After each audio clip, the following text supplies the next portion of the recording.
Hola a todos, soy Pablo Veloso, hablando acerca del tarot. Y el tarot es una herramienta, como hemos hablado en otras ocasiones, para conocerse. Proviene de la propia Europa, o sea que es una herramienta muy afín a la mentalidad europea y occidental en general. Nace en Italia más o menos en el 1400, donde algunas familias comienzan a encargar, familias pudientes como la Visconti Sforza de Reyes, empiezan a encargar a artesanos que fabriquen en madera, en metal, estas láminas, estas imágenes, que por ser muy costosas por su fabricación se guardan como tesoros reales. Luego, con la invención de la imprenta, se populariza, a su vez se simplifica, y empiezan a surgir tarots como este, que es el tarot de Marsella. Quizá de ahí no se vea, pero bueno, tarot marsellés muy común y también muy parecido a lo que son las cartas españolas. Los tarots se basan básicamente en 78 cartas. 22 se llaman mayores, arcanos mayores. 56 se llaman arcanos menores. De los menores, 40 son cartas del 1 al 10, cartas numeradas, del as hasta el 10. Y las cartas de corte forman 16 cartas más, que son reina, rey, caballero y sota o paje. Bueno, todas estas 78 cartas forman un tarot. Todos los tarots tienen la particularidad de tener esta cantidad. Cuando vemos un tarot que tiene 50, 80, 90 cartas, no es considerado eh, tradicionalmente un tarot, aunque se usa como tal también. Aunque pueda parecer que 78 cartas es muy difícil de aprender, depende de cómo lo hagamos. Si por ejemplo enfocamos nuestro estudio como estos libros tan populares de tarot donde dicen, a ver, carta del carro, por ejemplo, viajes, persona joven, persona con cabello rubio, y va nombrando características así, bueno, no nos queda más opción que tratar de memorizarlo. ¿Y qué pasa cuando tenemos que memorizar 78 cartas? Es muy complicado, es demasiado elemento junto.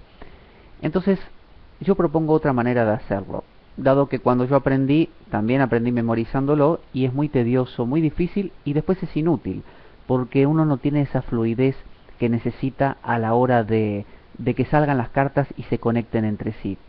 Yo propongo la forma de comprender lo que cada carta significa, entender que este es un personaje que cuenta una historia. Es como si fueran, imaginen que fueran cartas de jugadores de fútbol.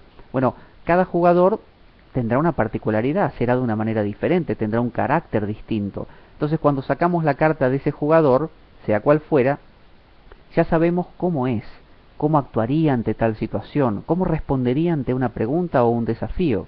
Bueno, eso es lo que se puede hacer con el tarot. Se puede entender cada carta y no memorizar cada carta. Cuando uno entiende cada carta, esa carta responde de por sí, crea un patrón vivo, crea una estructura que de por sí responde, que de por sí está activa e interacciona con la existencia. Entonces, tenemos muchos tarots hoy en día. Este tarot de Marsella es muy antiguo, pero pasa que es un poco abstracto. Fíjense, este es el 10 de bastos. No nos dice mucho.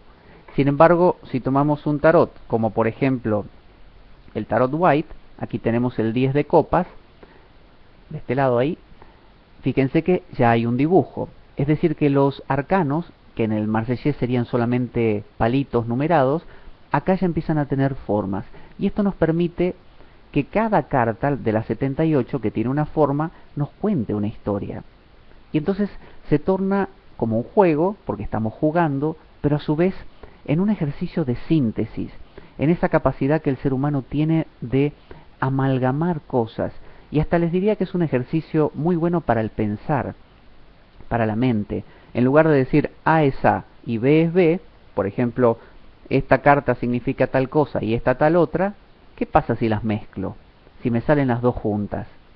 Me obliga a crear un sentido conjunto, es decir, a fusionarlas, a sintetizarlas.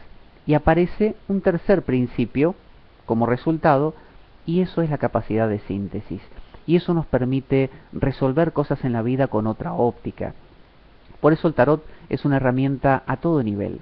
no solo a nivel de ejercitar la memoria, sino también la síntesis, una herramienta de pensamiento simbólico, aprender a pensar, supongamos esto, miren, pensemos en una silla cualquiera como la que estoy sentado yo.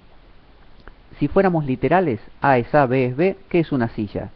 Elemento que tiene cuatro patas y un respaldo normalmente, que puede ser hecha de madera, metal, aluminio, lo que uno quiera, y sirve para sentarse. Punto. Ahora, si yo tengo un pensamiento simbólico, ¿no? Me dejo fluir un poquito más, digo, a ver, una silla, cuatro apoyos. Cuatro apoyos me hace pensar en solidez. Y la solidez me hace pensar en un cuadrado, porque el cuadrado no rueda, es algo que se queda quieto. Y cuando pienso en un cuadrado me viene un dado de los que se juega los dados. Y, y el jugar del dado es apostar, y apostar es riesgo. Y el riesgo es adrenalina, y la adrenalina viene de los riñones, o sea, de las glándulas suprarrenales que están al lado de los riñones. Y cuando surge la adrenalina fluye por todo el cuerpo como una especie de cosquilla. Así que cuando pienso en una silla, puedo llegar a pensar en una cosquilla también. Y la cosquilla es cuando alguien me hace como una especie de rascar y me hace sobresaltar. Y a su vez me da placer. Así que una silla también puede ser un sobresalto en mi vida placentero. Ustedes dirán, bueno, estás completamente loco, eso es más para los poetas.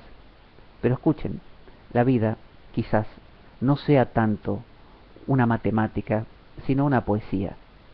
Y aprender a jugar con cosas que son pan pan y vino vino para otros, para la ciencia, para el 2 más 2 4 y siempre 4, y empezar a jugar y decir, bueno, 2 más 2 5.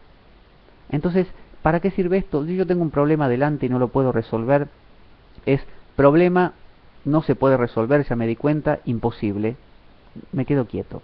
En cambio, si yo tengo un pensamiento así, simbólico, digo, problema, solución posible, y dejo volar mi imaginación. Y se me ocurre, no sé, tengo un paredón delante que no puedo pasar porque es muy alto, y se me ocurre cualquier cosa, no sé, un pájaro me viene a la mente, y digo, bueno, el pájaro me ayudaría a volar por encima. ¿Y cómo puedo volar por encima? Hoy no lo sé, pero mañana puede surgir la opción y es lo que llamamos a veces, o lo que se llama últimamente, hasta en las empresas, el pensamiento lateral, ¿no? O hasta en otras formas el brainstorming, la tormenta de ideas, la lluvia de ideas, personas que empiezan a decir lo que se les viene en mente, ¿no? En una empresa, para tener ideas nuevas. Tenemos tal producto y tal problema, ideas, y tiran mesa, como decíamos recién, silla, dado, árbol, pájaro, persona, gato, y va, esas ideas se anotan, se apuntan en una pizarra y va surgiendo algo que no hubiera surgido si solo decimos producto, problema, ya nos pasó antes, acá nos trabamos siempre, no hay solución. Entonces el tarot abre las puertas a un nuevo tipo de pensamiento. Los invito, los animo a que jueguen con esto, a que se lo permitan y a que utilicen una herramienta quizás como esta o como otra similar como la astrología, como la quiromancia, como todas esas cosas que normalmente son criticadas pero que nos abren a algo nuevo. Pablo Veloso, hasta pronto.